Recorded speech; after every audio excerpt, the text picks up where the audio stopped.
A very good morning, my dear students. Today we are going to start our third lesson, Himalaya की बेटियाँ. So I request you all to take out your page number 12 and begin with me.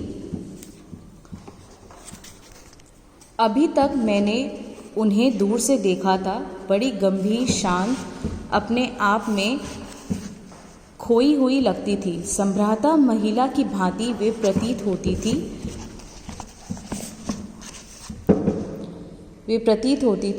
उनके प्रति मेरे दिल में आदर और श्रद्धा के भाव थे. माँ और दादी, मौसी और मामी की गोद की तरह उनकी धारा में डुबकियां लगाया करता. परंतु इस बार जब मैं हिमालय के कंधे पर चढ़ा तो वे कुछ और रूप में सामने थी. मैं हैरान था कि यही दुबली पतली गंगा, यही यमुना, यही सतलुज समतल मैदानों में उतर कर विशाल कैसे हो जाती है. इनका उछलना और कूदना, खिलखिलाकर लगातार हंसते जाना, इनकी यह भावभंगी, इनका यह उल्लास कहाँ गायब हो जाता है मैदान में जाकर. किसी लड़की को जब मैं देखता हूँ, किसी कली पर जब मेरा ध्यान अटक जाता है, तब भी इतना कौतूहल और विस्मय नहीं होता जितना कि इन बेटियों का बिलबिला देखकर. कहाँ ये भागी जा रही है, वह कौन लक्ष्य है जिनसे इन्हें बेचैन कर रखा है. अपने महान पिता का विराट प्रेम पाकर भी अगर इनका हृदय अतृप्त है तो वह कौन होगा जो इनकी प्यास मिटा सकेगा. बर्फ जली नंगी पहाड़ियाँ, छोटे छोटे पौधों से भरी घाटियाँ, बधुर अधिकताएँ, सरसबत उपत्यकाएँ, ऐसा है इनका लीला निकेतन. खेलते खेलते जब ये ज़रा दूर निकल जाती है तो देवदार, चीड़, सरो, चिनार, सफ़ेदा, कैल के जंगलों में पहुंचकर शायद इन्हें बीती बातें याद करने का मौका मिल जाता होगा. कौन जाने बूढ़ा हिमालय अपनी इन नटखट बेटियों के लिए कितना सिर धूनता होगा. बड़ी बड़ी चोटियों से जाकर पूछिए तो उत्तर में विराट मौन के सिवाय उनके पास और रखा ही क्या है. बच्चों, आज हम यहीं तक पढ़ेंगे. अब मैं आपको इसका अर्थ समझा रही हूँ, ठीक है. अभी तक मैंने पहले तो आपको ये बताती हूँ कि यहाँ पे जो ये कहा गया हिमालय की बेटियाँ किसके लिए कहा गया है? नदियाँ के लिए कहा गया है. कि हिमालय की बेटियाँ कौन है? नदियाँ, ठीक है. कह रहे हैं कि अभी तक मैंने उन्हें दूर से देखा था. क्या कहा है? हिमालय की जो बेटियां हैं, मतलब नदियां हैं, उन्हें वह दूर से देखा करता था.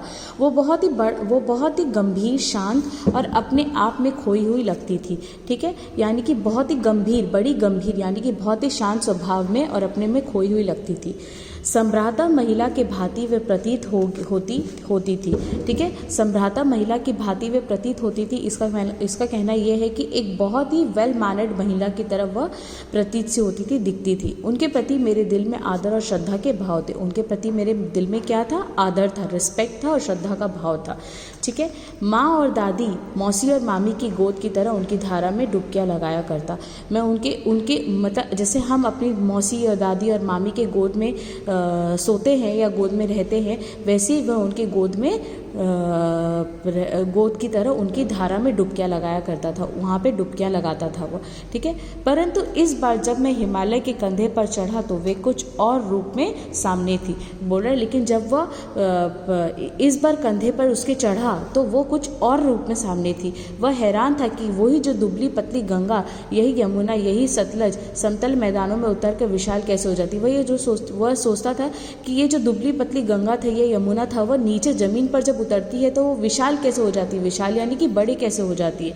इनका उछलना और कूदना, खिलखिला कर लगातार हंसते जाना, इनकी यह भावभंगी, इनका यह उल्लास कहाँ गायब हो जाता है. वह कहते हैं जब ये पहाड़ी इलाकों में होती है, मतलब कहने का मतलब यह है कि वो जब यहाँ पे पहाड़ पे इतना उछलना कूदना, खिलखिला कर लगातार हंसते जाना, वह जब पहाड़ में हिमालय में होती है वो बहुत खिलखिला के रहती है, हंसती रहती है, नीचे खिलखिला कर रहती है, खूब हंसती रहती है. लेकिन जब वह उल्लास कहाँ गायब हो जाता है? जब वह मैदान में उतर जाते हैं. बोल रहे हैं कि जब वो मैदान में उतर जाते हैं, यानी कि जब वह पहाड़ी इलाकों में होती है तो कितनी तेज़ बहती है, और जब मैदान में पहुंचती है तो वह कहाँ खो जाती है. उनका कहने का मतलब वह कहाँ खो जाती है. किसी लड़की को जब मैं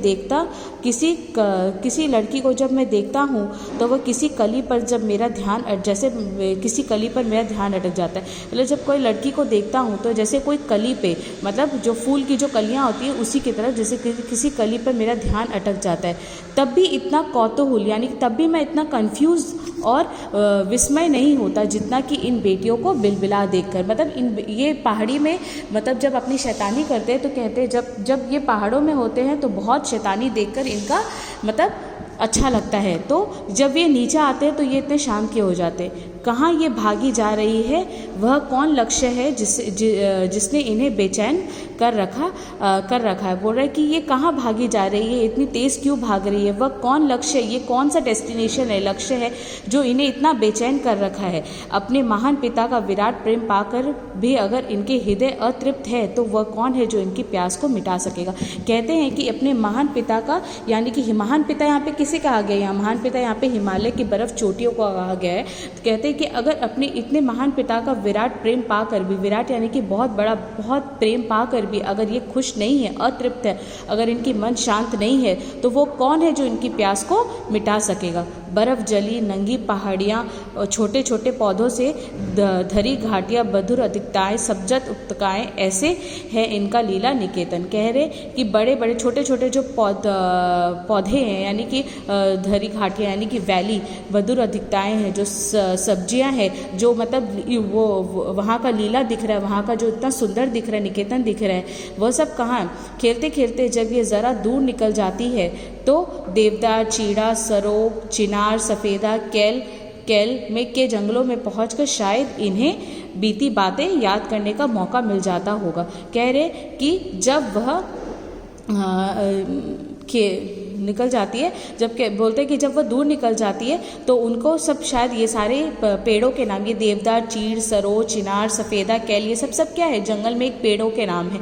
तो बोलते हैं कि इनको सब शायद उनकी याद आ जाती होगी। ठीक है, कौन जाने बूढ़ा हिमालय अपनी इन नटखट बेटियों के लिए कितना सिर ढूंढता होगा। बड़ी बड़ी चोटियों से जाकर पूछिए तो उत्तर में विराट मौन के सिवाय उनके पास और रखा ही क्या है। कहते हैं कि कौन जाने बूढ़ा हिमालय अपनी बेटी को, अपनी नटखट बेटियों का क्या सिर ढूंढता होगा, यानी कि उनके प्यास को बुझा सकेगा। बड़ी बड़ी चोटियों से जाकर पूछिए तो विराट में वह मौन ही होगा, वह कुछ उत्तर नहीं देगा। मतलब कहने का मतलब पूछिए तो उत्तर में विराट मौन के सिवा उनके पास और रखा ही क्या है। तो आज हम यहीं तक पढ़ेंगे। आप सभी से रिक्वेस्ट करती हूँ कि आप मेरे इस वीडियो को देखकर इसे समझने की कोशिश करिए और कल के क्लास में मैं आपको बाकी चैप्टर का मीनिंग समझाऊंगी। आज के लिए यही, थैंक यू।